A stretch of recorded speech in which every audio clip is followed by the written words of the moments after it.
Bonjour à tous. Alors, cette table ronde va être sous l'aune de... Enfin, table ronde, on est deux.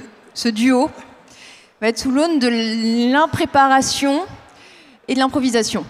Mais promis, on essaiera de ne pas faire de blagues gênantes et plutôt de renouveler, enfin aborder la question de l'industrie sous un autre thème, à l'aune des tensions géopolitiques, voire des conflits qu'on voit apparaître à peu près partout dans le monde et qui amènent à un certain nombre de reconfigurations, un changement de contexte et peut-être aussi un changement de méthode, de nouvelles alliances. Notre allié de long terme, les États-Unis, ne semble peut-être plus être tant que ça les alliés de l'Union européenne.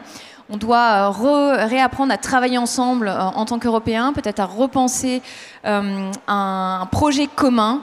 Comment est-ce que les Européens travaillent ensemble? Et Bruno Bonnel, en tant que responsable du SGPI, et donc avec France 2030, ça amène plein de questions, parce que finalement, quand on regarde la situation, on a envie de se dire, est-ce que le débat, c'est France 2030 ou est-ce que c'est Europe 2030? Est-ce que pour avoir une industrie puissante au service de tous les enjeux, la transition écologique, la défense, la réponse aux besoins essentiels de tout le monde, donc l'alimentation, la mobilité, etc. Est-ce que la question, finalement, elle ne se pose pas sur des capacités à coopérer à l'échelle européenne, de penser un France 2030 qui serait un Europe 2030 pour éviter, et je vais caricaturer volontairement, 27 plans hydrogène ou 27 plans vélo, et donc avec une dilution des moyens humains et financiers? Oui, bonjour à tous. Effectivement, la réflexion aujourd'hui est importante sur la dimension, le dimensionnement industriel par rapport à une concurrence internationale. On a eu une grande période, en gros depuis l'après-guerre jusqu'à il n'y a pas si longtemps, où on avait, à la fois pour des raisons de gratitude vis-à-vis des États-Unis, dans l'inconscient collectif, et à la fois pour des raisons économiques, parce que quand une guerre arrive, on est obligé de reconstruire énormément de biens industriels, donc il y a une dynamique de croissance qui s'installe. La reconstruction ensuite devient de la consommation, et puis cette consommation a été questionnée dans de très nombreux endroits du monde à partir de l'impact qu'elle avait sur l'environnement. Donc beaucoup de mouvements assez browniens sur qu'est-ce qu'il allait se passer pour des choses qui ont été établies finalement par 2 ou 3 générations comme étant finalement éternelles. La réalité, c'est que depuis, en plus, la caricature qu'on vit, très conjoncturelle, mais qui est là depuis longtemps, d'une Amérique qui essaye de dire attention, mon vrai concurrent, il est continental, il est chinois, avec des objectifs de productivité où tout ce qui est en milliards d'unités doit devenir chinois, sur des périodes très longues de réflexion et d'investissement.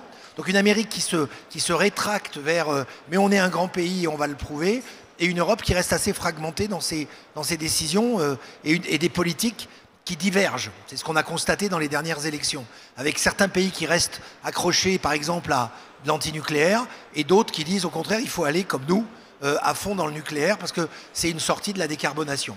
Tout ça pour dire que, entre 3 grands blocs, j'allais dire, un bloc américain qui va déréguler à mort, qui va jouer la technologie à fond, au risque même de passer pour techno-réactionnaire, dans une radicalité qui est peu effrayée, mais qui va faire un boom techno. Entre une Chine qui va chercher des gains de productivité majeurs avec l'IA, la robotique, l'automatisation, et qui dans tout son bassin a tous les éléments pour le faire. D'où l'intérêt pour Taïwan. Une Inde qui essaye de rattraper ce monde-là, alors là on était encore plus débridé en faisant un mix des deux. L'Europe doit trouver un cap, et ce cap il passe par la taille. C'est pour ça que le thème d'Europe 2030 est juste, parce que le modèle France 2030 pourrait être appliqué à l'Europe.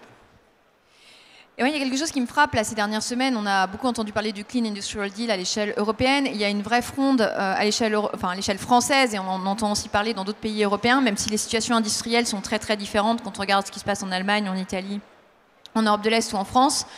Mais c'est une sorte d'opposition entre un court terme avec des enjeux de compétitivité où on parle de problèmes de réglementation, de surréglementation, de besoin de simplifier. Alors la simplification, je pense que ça va passer le moment désagréable, mais on en parle depuis que je suis née à peu près, comme la compétitivité, donc environ depuis 30 ans, un peu plus de 30 ans. Donc je me dis, mais pourquoi est-ce qu'on n'arrive pas à résoudre le problème? J'ai l'impression non plus que derrière la simplification, on ne sait pas exactement ce qu'on met, parce qu'on a eu une charge très forte sur la CSRD, mais la CSRD était peut-être l'opportunité de détricoter aussi plein de reporting qu'on a dans tous les sens quand on est dans l'industrie. Et on parle de normes, mais est-ce que moins de normes, c'est le fait de se dire finalement je veux moins de normes environnementales pour m'aligner sur d'autres, mais est-ce que ça ne va pas être un frein à l'acceptabilité? Et en même temps, un enjeu de long terme qui est, on a une réalité qui est prouvée scientifiquement, c'est le réchauffement climatique. Comment on apporte des réponses à ce réchauffement climatique en revoyant les modèles? Et je trouve que dans toutes ces discussions, finalement, on a envie de se dire, mais des discours qui transcrivent, c'est une sorte de la parole majoritaire de l'industrie, une sorte de back to business. On change tout pour ne rien changer. On n'interroge pas les modèles.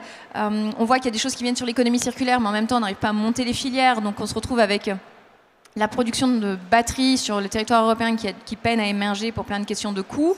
Et en même temps, du coup, les filières de recyclage qui ne peuvent pas émerger alors qu'on sait que le recyclage, c'est un pilier de la souveraineté. En fait, plus on va recycler sur le territoire, plus on arrivera à réduire nos dépendances. Et donc, ça, ce moment assez intéressant entre, finalement, on veut sauvegarder le court terme, mais sauver le court terme, est-ce que c'est pas obérer nos capacités d'avoir un avenir? Et penser qu'à l'avenir, est-ce que c'est pas le risque, finalement, de tout faire péricliter à court terme et donc de ne plus avoir d'industrie? Comment on arrive à concilier les deux? Je crois que vous avez dit quelque chose de très important, c'est ce mot « back to business ». Pourquoi je dis qu'il est important? Parce qu'il est saut 20e, et il n'est pas du tout 21e. Back to business, c'était le réflexe qu'avait tout le monde, en disant quand on rentre dans des zones d'incertitude, on rentre de la voile et on revient sur ces zones de confort. Et l'industrie en est là. Aujourd'hui, l'industrie est obsédée par revenir dans sa zone de confort. Alors, moderniser, revamper, greenwasher, automatiser, mais toujours dans sa zone de confort. Je crois que c'est important de le souligner parce que vous avez parfaitement raison de raisonner sur le temps. La question, c'est, aujourd'hui, on constate, je vous ai parlé d'une aventure industrielle qui a commencé après la Deuxième Guerre mondiale, qui s'est pas mal dégradée au fil du temps, et on est en train de dire, mais on va rattraper tout ça, mais on a envie de le rattraper, j'allais dire, à l'échelle de temps des VC, au pas de temps des investisseurs, entre 5 et 7 ans maximum, avec des TRI qui doivent justifier que c'est plus intéressant de faire de l'industrie que d'aller faire de l'immobilier ou d'aller faire du monétaire. Il n'en est même pas question, même pas en rêve, il faut leur dire. C'est pas la peine de rêver ça. La transformation de l'industrie, c'est une génération. Vous avez, vous l'avez dit, c'est pas moi, une trentaine d'années. Moi, j'en ai un peu plus du double. Je verrai pas. Et mauvaise nouvelle pour tous les industriels qui ont plus de 50 ans, ils verront pas la transformation industrielle. Mais ils doivent la faire. C'est un petit peu comme dans la logique des constructeurs de cathédrales. Ils doivent la rêver, ils doivent commencer, en faire les fondations, mais ils ne verront jamais la dernière cloche de la dernière tour, parce que ça sera le boulot des suivants qui le feront. Et si on ne rentre pas dans cette logique, on ne va faire que de la course en avant, de rattrapage. Avec des pays parfois qui seront un peu plus en avance que d'autres, avec des technologies qui nous surprendront par leur finalement standardisation à outrance, quand d'autres iront au contraire beaucoup plus loin par la dérégulation. Et je pense que par rapport à ce que vous dites sur la simplification, elle commence dans la tête. Ça s'appelle juste la détermination. C'est pas changer de cap tout le temps. C'est être déterminé quoi qu'il arrive. Quelles que soient les régulations, quels que soient les territoires, quelles que soient les contraintes, continuer à creuser son sillon. C'est ça la vraie simplification pour moi. Sinon, on va tomber dans une espèce de dépendance de scènes politiques qui vont virevolter, alors que l'économie doit démontrer, l'industrie doit démontrer qu'au bout de la route, c'est quand même le client qui compte et c'est là qu'il faut aller le chercher. Alors, on espère que tous les gens qui nous parlent de simplification ont des process industriels simples, parce qu'on sait que les entreprises sont aussi très fortes pour faire des silos et complexifier tout avec des empilements de services. Et il y a une question qui me turlupine vraiment. Et je pense que dès qu'on s'intéresse un peu au sujet et à l'avenir de notre pays, on est frappé par ça, c'est qui paie. Qui paie entre la volonté de préserver le pouvoir d'achat, la volonté de ne pas accroître la dette, les industriels qui doivent préserver leur compétitivité. On a l'impression d'être dans un triangle impossible. Et je trouve que la question énergétique, qui est quand même le nerf de la guerre quand on parle de décarbonation, de compétitivité de l'industrie, de pouvoir rivaliser avec les grandes puissances qui ont des coûts moins importants, elle est bon symbole de... En fait, tout le monde a envie de changer, personne n'a envie de payer l'addition. Ou alors on se retourne vers l'État et en même temps on dit mais l'État est trop présent. On est un peu schizophrène. Moi, je vais dire la réponse à la question qui paie, c'est celui qui gagne. Quand je dis celui qui gagne, ça peut être gagné économiquement, ça peut être gagné en qualité de vie, et ça, c'est un vrai choix politique. Est-ce qu'on a envie de vivre dans un pays où la qualité de vie physiologique, l'air, l'eau, l'alimentation, la santé, la qualité de vie psychologique, la sécurité, la défense, la culture, l'éducation sont mis en haut de la page politiquement, et derrière ça a un coût, notamment par exemple un coût du prix de l'énergie électrique, en sachant qu'on sera plus cher que de produire ailleurs si on produit avec des gaz qui salopent l'atmosphère. Et donc du coup il y a un mouvement qui doit être de savoir où est le bénéfice de tout ce que nous faisons.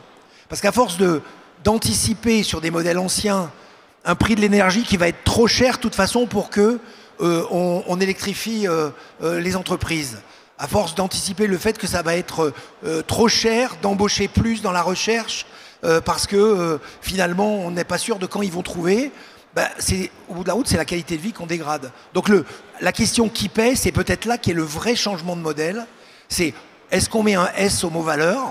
Est-ce qu'on se contente en industriel de regarder la valeur ou est-ce qu'on commence à regarder les valeurs et à partir de ce moment-là, essayer de se mettre autour de la table en disant quelles sont les priorités pour la société qu'on choisit et les conséquences financières qu'on en aura. Ce qui nous amènera probablement à différents modèles sur la planète. Moi, je ne suis pas convaincu que le modèle américain soit le modèle idéal. Je ne suis pas convaincu que le modèle chinois soit le modèle idéal. Je suis fondamentalement convaincu qu'il y a un modèle européen à trouver et que ça risque d'être pas mal. Merci beaucoup. Donc finalement, la conclusion, c'est engagez-vous pour l'industrie et aidez-nous à trouver le projet de société idéal au service de nos valeurs et de nos ambitions. Bien résumé. Et n'oubliez pas d'acheter le livre. Merci à tous les deux.